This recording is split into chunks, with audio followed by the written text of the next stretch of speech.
Welcome to the lecture, guys. In this lecture, we'll be solving the JEE Main 2nd September 2020 second shift attempt memory based question of your physics examination. So before going into the lecture, please like, share and subscribe my channel, and please hit the bell notification icon. My name is Anmol Kumar. I am MTech in Aerospace Engineering from Indian Institute of Science, Bangalore. Let us start with the lecture itself. So my first question is, now before starting the lecture, please watch the video till the end, because every question is containing some kind of takeaway or some kind of important formula. Now let us start. You are given with a rod which is heating from 0 degree to 10 degree Celsius, and your length is being changed from 0.02%. Okay, so 0.02% your length is changed. Now by what percentage your mass density is changing?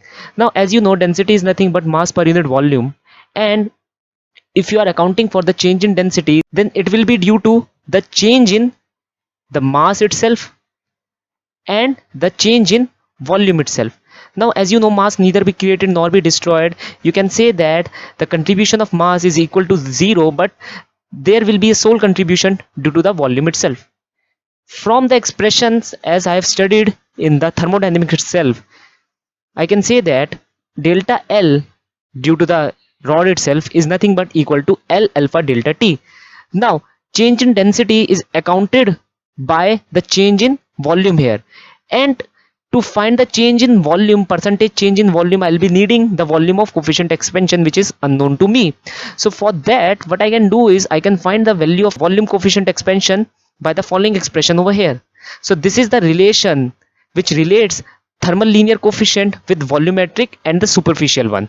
Okay, so it is coming out to be the volumetric expansion is nothing but 3 times of alpha, the linear expansion. Now first I have to figure out for the linear expansion over here. Now the rod is given to me, the change in temperature is given to me, the change in length in the percentage form of the rod is given to me. So by the following formula I can find out the alpha, then put in the following formulation over here and can find out the value of eta. Now as I know that change in volume upon volume is nothing but eta delta T, I can find the value of delta V by V. Multiply the following expression by 100 on both of the side and you will be landing up with the following value over here. Now as you can see, there is a 0.06% change in the volume itself, then there will be some kind of change, the same change, same magnitude change in the density itself also. Okay, which will be equivalent to 0.06. Either it can be decreasing or increasing. Now let us move to the next question. In the next question, he is asking you about the magnetic moment. Now, I know that magnetic moment is nothing but the multiple of the current and the area vector. And the magnetic moment direction is taken care by the right hand thumb rule. Okay. So, you are given with the lap and it will be hard to find the area of the falling lap. So, what I am doing is I am disintegrating this complete lap into 2 loops over here. First loop is DEFA. Okay, my current is flowing in the clockwise direction over here, and the second loop is DCBA, and current is flowing in the following clockwise direction over here. Okay, now I can write the expression of magnetic moment. So which is nothing but the current which is flowing over here, it is nothing but I, the area of the loop which is nothing but AB for both of them, A into B, the dimension is given to me. So moment is nothing but I into AB. Now I have to account for the direction. So for my loop CDAB, the direction is in negative J direction, and for the loop EFAD, it is in negative I direction as per the right hand thumb rule. Okay, now you have accounted for the moment for both of the expressions for both of the loops as follow. Then what you can do is add both of them because both of them are the vectors. Okay, as follow. You will be landing up with the following expression: I multiply AB whole to the bracket minus I cap minus J cap. Okay, so it's nothing but your second option. So magnetic moment is coming out to be something like this. Let us move quickly toward the next question, which is saying that your energy is given in the fundamental quantities form. Okay, then you have to find the dimensional formula of energy. Okay, so these are A, T and P, your fundamental quantities, and you have to find the formula for this energy. So I'm expressing energy as follow in the form of these fundamental quantities: a raised to the power a, t raised to the power b, and momentum raised to the power c. Now replace all of them by the fundamental dimensions. Okay, energy is nothing but m to the power 1 l square t minus 2. A represent area, which is nothing but l square, so it will be raised to the power a.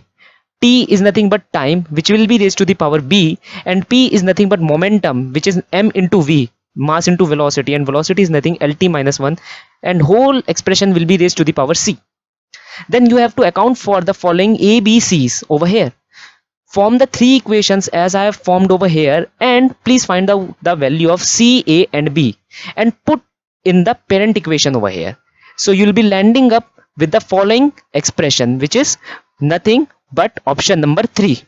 Now in this following question, E and B are given to you, means the direction of E and B are given to you, which is k cap, and B direction is I minus j cap. You have to find the unit vector along which the wave is propagating. So as you know, the wave will be propagating into the direction or the unit vector which is the resultant of the cross product of both of them.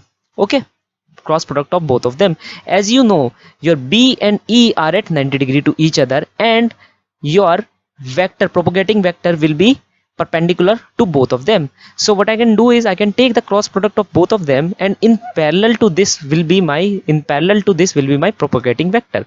So just take the cross product as follow, and you'll be landing up with the following expression over here of your propagating vector. So this will be your direction of your propagating vector.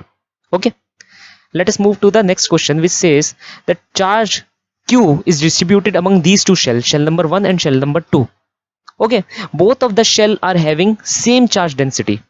So what you can do is, first you have to find out the value of Q1 and Q2. So I have to find the value of Q1 and Q2, which is coming out to be something like this. Now this sigma is charge per unit area, total charge per unit area. Now if I have to account for the charge of shell number 1, I have to multiply it by the respective area. So I have done it over here. Do it for second shell over here, then account for the total charge. Now why I am accounting for the total charge? Because from the option itself there is nothing as sigma I can see in the option. Okay, so there is no term like sigma I can see in the option, so I have to get rid of this sigma over here. Okay, so I'll be landing up with the following expression over here. Now it's a piece of cake for me to find the potential at the point C due to these two charges, due to these two shells. It's a basic concept, okay, which is nothing but the contribution of both of them at the center, kq by r. V is nothing but kq by respective r, the respective i's and the respective r's. Okay, and you have to take the sum for the center itself. Okay, after which you have to just replace the value of q1 and q2, do some mathematical simplification over here, and you will be landing up with the following expression. Just you can follow this simple calculations over here to find out your expression and to check whether your expression is correct or not. Now in the following question, you're given with a capillary, everything is given to you, the radius is given to you, the density in which this capillary is dipped is given to you, the surface tension is given to you, and the contact angle is given to you. You have to find out the height. Okay, so from the direct formula itself I can find out the height raised in the capillary, 2t cos theta by rho gr. Rho is given, t is given, even the angle is given to you, even the radius is given to you. What else you need? Okay, just put every damn thing in the following formula and you'll be landing up with this value over here. Okay, so it's nothing but your fourth option. Very simple question. In the given potentiometer wire, 1.02 volt is balanced at 51 centimeter. You have to find the potential gradient. So it's a simple question. Okay, so you have to find the potential gradient. Potential divided by the length. That's your potential gradient. So 1.02 divided by the length itself. This is your potential gradient. Moving toward the next question. In a hydrogen atom, electron is jumping from n+1 state to nth state. Okay, so you have to account for the frequency emitted by the photon itself. Okay, so what you can do over here is account for the energy at this state, account for the energy at this state, subtract both of the energy. You'll be having some difference in energy as follow. Okay, now this difference in energy this difference in energy will lead to the emission of photon. Okay, so energy is nothing but h nu. So I am getting a difference in energy for both of the states for n and n plus 1 as follow. Replace E by h nu, calculate for the new expression over here. Okay, simplify it further. Now you have to approximate the expression somehow in according to your options given here. Now 1 plus 2n is approximated as n square is approximated as n square, n plus 1 whole square is approximated as n square. You will be landing up with the following expression over here. So 1n is cancelled by this n over here. You'll be having nu to be inversely proportional to 1 by n cube. So that's your third option. Now the displacement time graph of the particle performing SHM is shown in the figure. Assume that the particle is at x equal to 0. Which of the four options are correct? First, no force is acting on particle at t by 4. Now as you know, at this point acceleration will be 0. If you are considering the following equation of your SHM, if you are considering this as your displacement equation, this is your cos function over here. So x equal to a cos omega t. You'll be landing up with x double dot or your acceleration to be equal to omega square into x. Now here displacement is 0, so your acceleration is 0. So you can say that force is nothing but mass into acceleration, so force is 0. Yes, this is the correct option. Speed of the particle is maximum at 3t by 4. Now you are seeing that, you are observing that at 3t by 4 I am at mean position. So speed of the particle at mean position is maximum. I know that. So yes, it's the correct option. Acceleration at t by 4 is maximum. Now at t by 4 I am having 0 acceleration. So this is an incorrect option. Kinetic energy and potential energy is equal at time equal to t by 8. So let us check at which point kinetic energy and potential energy are equivalent to each other. So just make Ke equal to potential energy, write their expressions, find out for the value of the displacement. I am having a value of displacement as x equal to a by root 2. Because x is nothing but your displacement, and your displacement is given to you as a cos omega t. Okay, now replace the value of x over here, check for the value of t for which this expression satisfy the following value. You'll be landing up with t equal to t by 8. So I can say that yes, kinetic energy and potential energy are equal at this t equal to t by 8. Now let us move to the next question.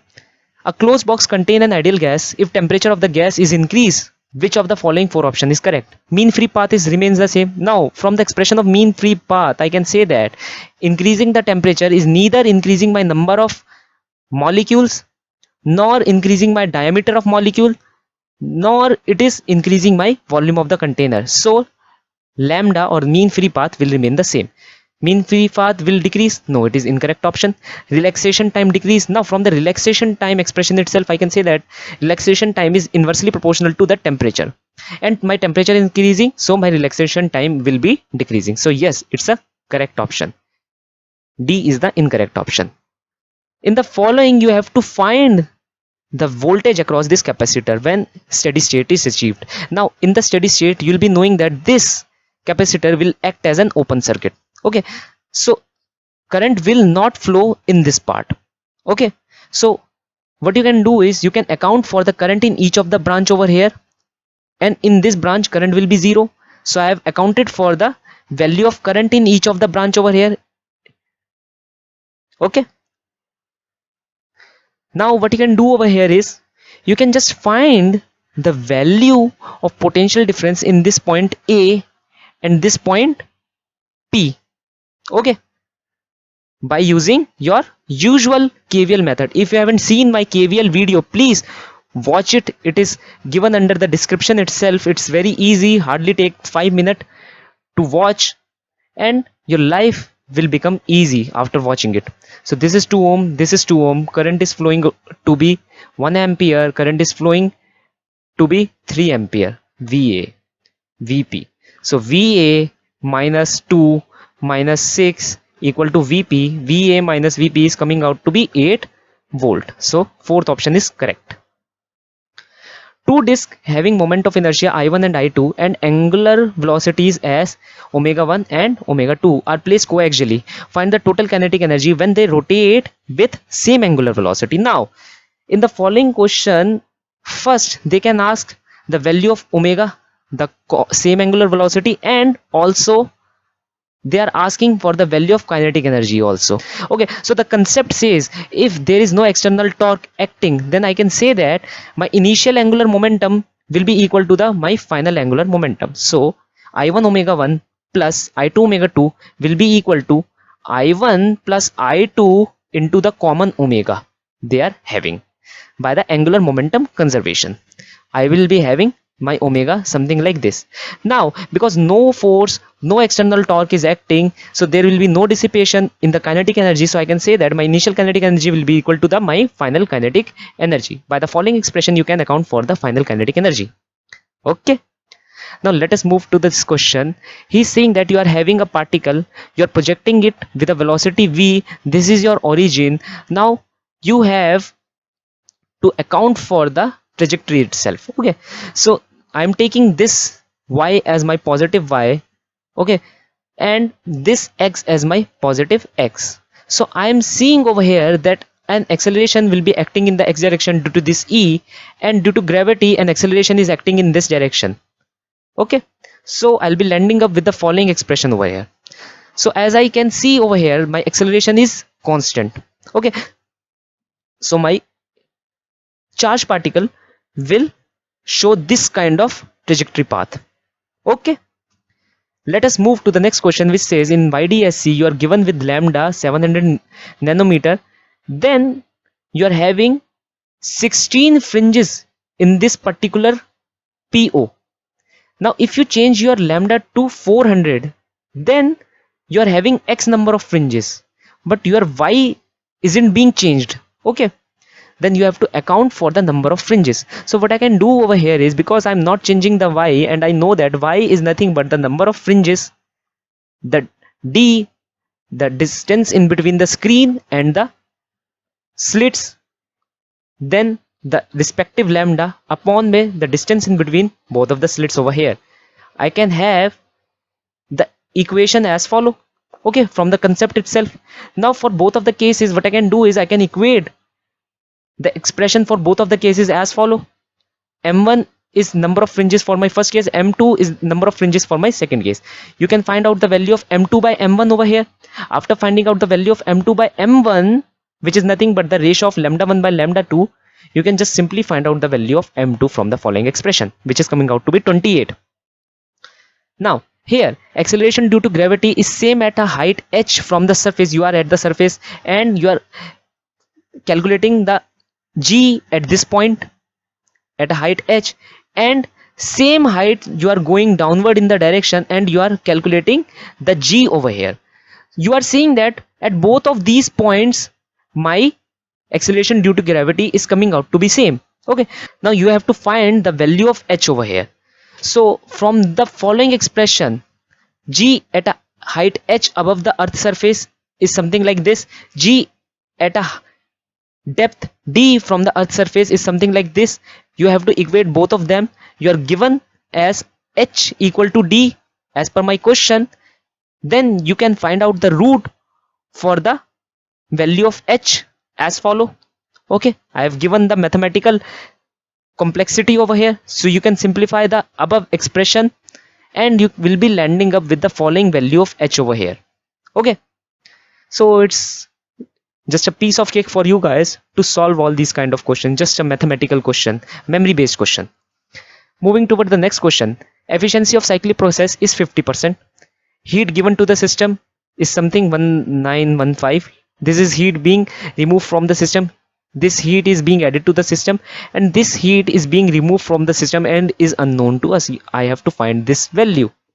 So what I can do is, I know that efficiency is nothing but work done by the heat supplied to the system. Now as I know that this is a cyclic process and delta U for my cyclic process is equal to 0. Okay, so my work done will be equal to Q itself. Okay, so I have to account for the Q, all the values of Q, all the values of heat over here. the given to the system and taken out from the system, and in the denominator I have to account for the heat given to the system, okay, which is 1915 and 125 over here. Eta is given to you, which is 50% or 0.5. okay, put everything into the following expression, put every bit of data into the following expression, and it will be landing up with the value of Q4, which is coming out to be minus 980 joule. Now in the following question over here, you are given with the logic gates and you are being asked with this response over here.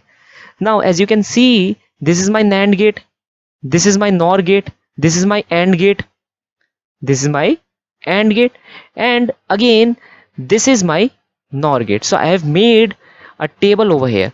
So let us name this output as x1, let us name this output as x2. As you can see over here, whatsoever I am getting at this NAND gate and this NOR gate will be fed directly into these two gates separately. Okay, so what I am doing is I have been given with the following inputs over here: A, B, 0, 0, 0, 1, 1, 0, 1, 1, 1, 0, 0, 1, 1, 1, 0, 0. Okay, then find out the value of x1 and x2. Now this x1 and x2 is directly feed to my AND gate over here. Okay, so this P is nothing but x1 multiply x2. This is AND gate over here. Then you have to account for the value of Q. Q is nothing but the output you are getting over here before the NOT gate. So let us break this gate to OR gate. Now let us say this is my OR gate, and afterwards I am having my NOT gate. So this is my Q response over here. So Q is nothing but P plus x1, P plus x1. Okay, you have accounted for x1 over here in this table. Find out the response. Because there is a NOT gate, you have to negate all the responses you are getting over here. Just negate the following responses and you will be landing up with the following tabulation. So this is my first option itself. Okay, just look for the following tabulation, and if you want a separate video on logic gates itself, then I can make the separate video on logic gate itself.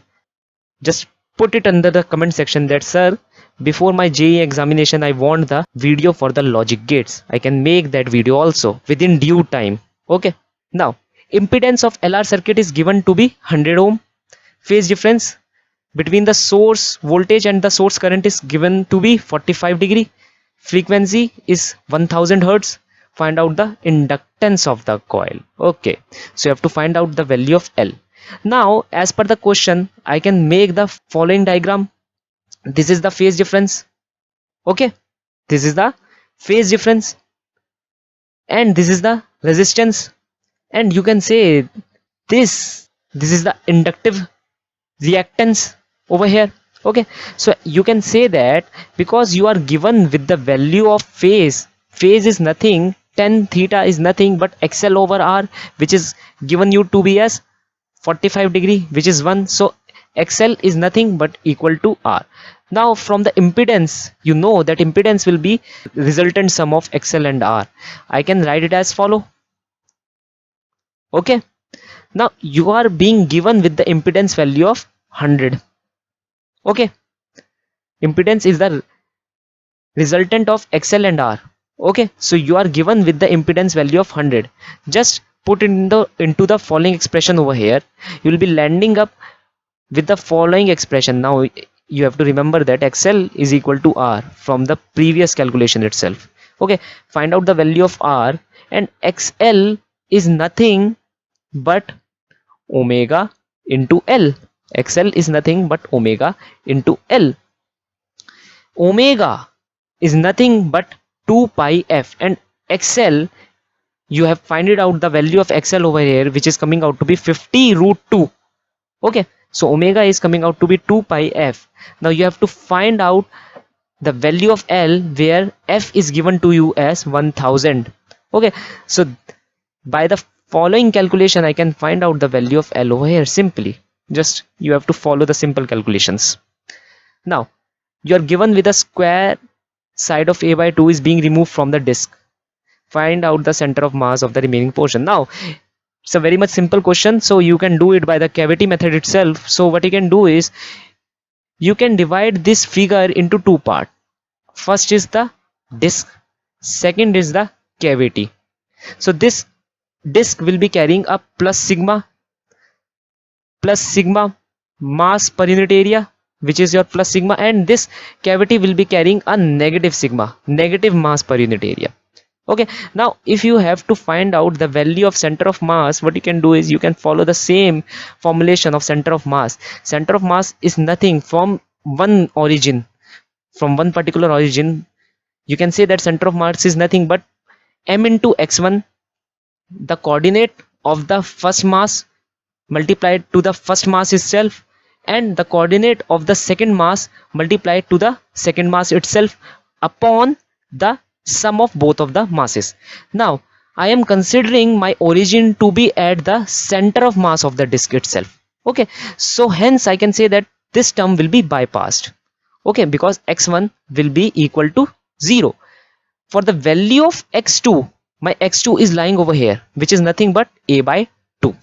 Okay, my m2 is nothing but the mass per unit area, which is nothing but minus sigma for my cavity into the area of the cavity, which is nothing but a by 2 whole square. Okay, so I've written it over here, upon the total mass of the system, which is nothing but sigma into pi a square for the whole disk minus sigma into a by 2 whole square for this cavity over here. You will be landing up with the following expression. Okay, so it is nothing but your option number 2. Moving toward the next question, a particle is projected with a velocity v for the point O of a. Now particle is making 10 revolution before coming out. You have to find out this value of L. Now if it is making 10 revolutions, then you can say that this length is nothing but 10 times of the pitch. 10 times of the pitch, and you know from the first video itself the formula of pitch is nothing but v cos theta into the time of the revolution for the one circle itself. Put it into this formula, every bit of data is given to you, angle is given to you, charge is given to you, mass is given to you, everything is known to you, and you will be knowing that what's the value of L for you guys over here. Okay, now let us move to the next question. Young's modulus of a string of length 1 meter, density is given to you, is something like this. You are given with the Young's modulus. You have to find the minimum resonance frequency in hertz it can produce in a string if strain in the string is 4.9 into 10 to the power minus 4. Okay, so it's a pretty much simple question. First, what we can do is we can apply this formula. This formula will tell you the frequency, okay, as per your notes from your respective institutions. Okay, now as I know that this string is bearing some kind of tension. Tension is nothing but force, and force per unit area is nothing but stress. So Young's modulus is nothing but stress upon strain, force upon area upon strain. Force is nothing but tension. So I am having the value of tension to be equal to this. So just put the value of tension into the following formula over here. Okay, you'll be landing up with the following expression: 1 by 2L by delta L by L. Simplify it further.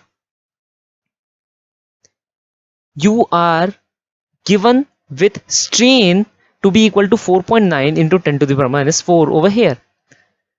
Okay, if you simplify it and put the data inside this formulation, we will be landing up with the value of F, which is coming out to be 35 hertz.